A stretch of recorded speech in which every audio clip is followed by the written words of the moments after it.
Hey guys, this is DFD, aka Dark Frozen Depths, back with another Kamihime project video. Now, this one is the guide on the Fire Malicious Cave, because that has just come out. This is also the third Malicious Cave that's popped up for Global side, but as I've said in previous videos, these caves will repeat, and they will get their first clear rewards back in there, so you pretty much want to try and clear it at least once every time it shows up. But anyways, this one, the first one had a gimmick where it was more towards normal attacks. The second one had a gimmick where it was more towards ability damage. This one happens to be towards burst damage. So I will say that right out the gate, you're going to want to be burst focused on this. It's not like you can't do normal attacks or abilities, but they just won't be as useful here. But starting off, 330 million HP, that's the same for pretty much every Malicious Cave. It's on the same level as Heroic and some of the EX boss fights. Speaking of which, it has the same resistances towards specific debuffs and off-element characters, so it's that usual stuff. Meaning that if you're using anybody other than water, your damage is reduced. They also won't be able to land debuffs, provided that they're not water, or they're not guaranteed, of course. Turns can't be delayed. That means you can't put stuff like Dizzy or Paralyze or Electrify, as it's called from Perseus's abilities. You can't put stuff like that. You can't do Flame Bind, stuff like that. You also can't increase the max orb count on this enemy. And speaking of orbs, when it uses its overdrives, you may want to be a little bit careful with the normal one, because you're getting slapped with a lot of debuffs this time. First off, normal is medium AoE, and it also gives two different burns on your own characters. One's going to deal 3,000 damage per tick, and the other's going to do 2,000 per tick. So if both are active, that is 5,000. Getting debuff resistance is very, very key here, because you can either like clear it after it's gone through its ticks, but you'll probably have to heal. You can get stuff to block it. You can get stuff to like basically lower the chances of it landing on you. Do something about this, because it's going to start racking up damage if you just let it sit there. Raging is going to be 5 random hits, but it's also going to debuff your double and triple attack rate. It's not something to really worry about too much. Honestly, Raging is probably safer than normal if you ask me, but it still depends on if Kamihime gets smacked with all 5 hits, because that can really add up on damage as well. And the boss resists damage towards normal attacks and abilities, so you're going to want to spam burst like I said earlier, especially full burst, because that's going to be a very, very valuable mechanic. That being, if the boss is hit by 5 or more bursts in the same turn, because some characters can immediately burst.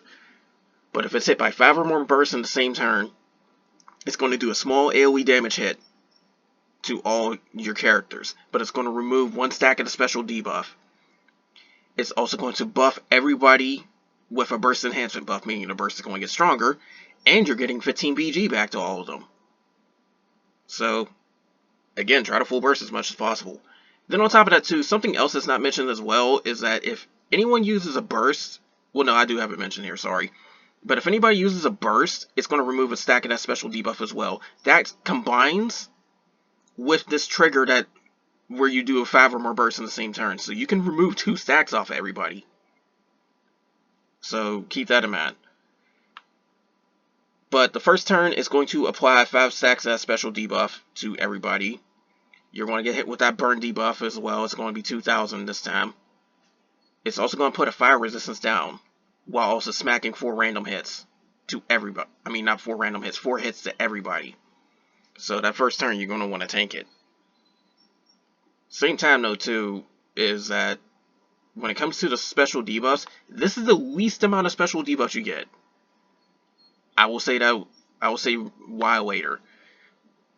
But, the main thing is the fact that that special debuff is something that all the Malicious Caves do. How you get rid of it or lessen the damage from it and everything is dependent on what you do in the fight. In this case, it's burst oriented. But every 5th turn, it's going to AoE nuke everybody for 2,000 flat damage on top of 6,000 to 8,000 per every special debuff. So if you're holding like 5 stacks, it's going to really hurt. If you're holding 1 stack, it ain't going to do much. Also, all the special debuff stacks that are remaining will get erased, but then replaced with 7 stacks this time, not 5. So you're going to have more to sip and deal with. You also get that same 2,000 burn debuff, and you're also getting 20 BG given to everybody as well. So it's not all bad, but if you're staying on top of your debuff stacks and everything, this is mostly beneficial because it's going to pretty much just not hit you that hard. And on top of that, you're going to get burst gauge like every 5 turns guaranteed anyway, so keep that in as a factor. 50% HP left. It's going to do strong AoE fire damage to all Hime. It's also going to apply a fire resistance debuff on you. That same 2,000 burn debuff on you. And on top of that, it's going to apply ability seal. So keep that in mind. Ability seal is actually pretty dangerous for a fight like this because a lot of the stuff that gives you burst gauge and ups your burst damage and everything is from abilities. So again, that's pretty dangerous. You may want to block that at 50% HP. 20% HP left. It's going to repeat the 50% HP trigger, but do some different things. First off, the boss is going to self-buff itself with attack up and a guaranteed triple attack. It won't apply the ability seal to you, but it will instead put a 3,000 burn debuff instead of the ability seal, meaning you're getting 5,000 burn from the 2 stacks. So that's at 20% HP. And of course the usual crap where if you take 30 turns or longer, you're going to start the fail trigger spamming, and it's going to just remove all your buffs and slap you with 100,000 damage AoE that you cannot block. So again, if you hit that point, you better hope you're almost done with the fight, or you're probably going to lose. It's a reason why we basically call it a failure trigger. So that said, you are on a turn limit again, of course. And since it's basically 330 million HP, you're more or less going to have to average 11 million per turn, which is kind of easy if you're doing pretty well in your burst grids, because you can generally get about 18 million from a full burst when done right. More if you have other stuff at play. Speaking of which, we're going to get into the souls you should use definitely Yuri or Edison, because they're both burst oriented. If you really know what you're doing, you can get away with somebody like Hector or Kong Ming, because they can do some specific things. Hector especially, because if you're really knowing how to use the damage multipliers, Hector with burst is pretty devastating. So you can easily chunk off lots of HP off the boss if you know how to really use Hector here. And water is actually pretty good with different setups and all that, the really new card. But also, if you're having issues with the burn and all that, you may or may not want to go with a heal, or at least have some form of debuff removal on your soul. You don't necessarily have to go as Kleptis, but you may want somebody that can either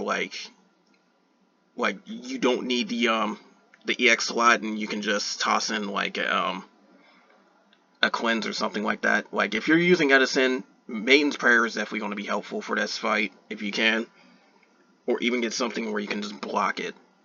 You're not doing that a lot of people use for that. Happens to be Kieran, and she's in the Adoan Orb shop. 35,000 Adoan Orbs, I remember correctly, or is it 25,000? Somewhere around that mark, but it's a high amount of orbs. But if you get her, put her in your sub slots for Adoans, you can get a debuff block every so often. Then on top of that too, Behemoth is also another one if you happen to have pulled her. And in her case, she'll remove debuffs off your characters, so that helps as well.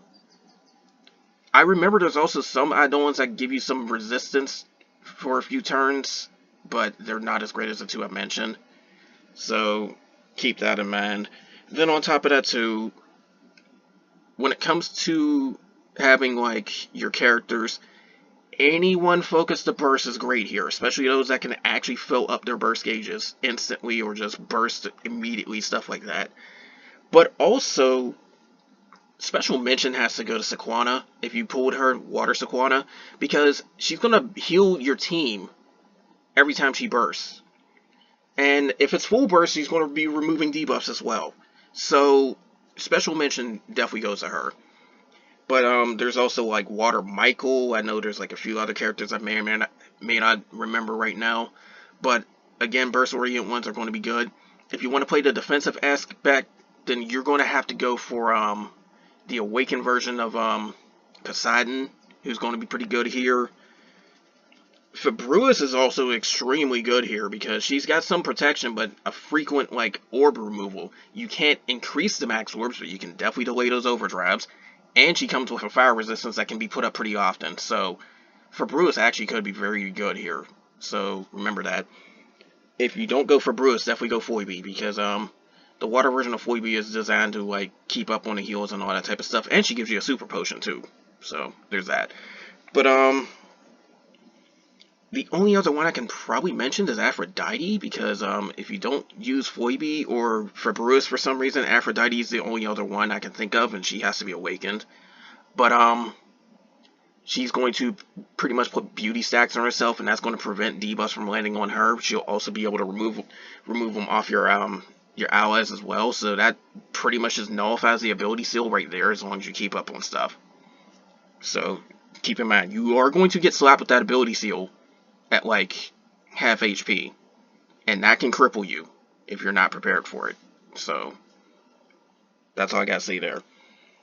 But if anybody's using Edison, keep this one thing in mind. Edison in this fight isn't more used for ability damage, but more for burst fill rate, because a commonly overlooked thing about Edison is that both robots will give you heals and burst gauge at the end of the turn, based on how many red and yellow abilities you use.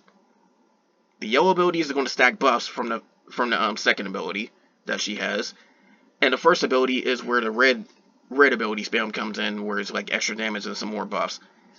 Edison is more used for bursts in this case, so there's that.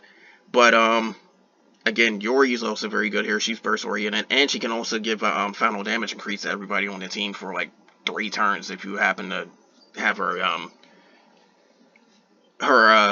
100 MP skill. But personally, in this fight, unless you're like dealing crap tons of damage, I would say to go with Yori's burst fill EX skill, because it will just help out throughout the entire fight. It depends on how long you take it. If you are nowhere close to ending this fight in like 3 turns, don't worry about Yori's 100 MP skill. I'd rather go with the one where you get like a good amount of burst gauge to everybody on the team every so often, because burst gauge fill is very, very important here. Again, just spam burst. Spam burst. Sometimes if you know that somebody's being a little bit too slow, you can probably just do a 4 burst or something like that. Because if a character can trigger their own burst on that same turn, and then you do 4 bursts, it still counts as doing that one trigger that will remove a stack off of everybody. So keep that in mind. And Yuri can also do that too if she has like a specific ability put in her 3rd slot. But again, spam burst. Just spam burst. You're even given some burst gauge every so often throughout the fight too. So remember that spam burst. But anyways, that's all for this.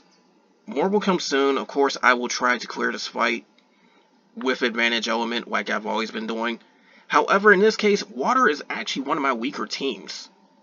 And it's not for the characters, it's more the fact that me personally, I didn't really grind too much on them. I just left them my guardian weapons, but I can definitely beef them up before the this thing ends if need be. But even then with their guardian weapons, they still cleared some heroic fights anyway, and this is on the level of that, so I'll definitely have something up for it anyways at some point.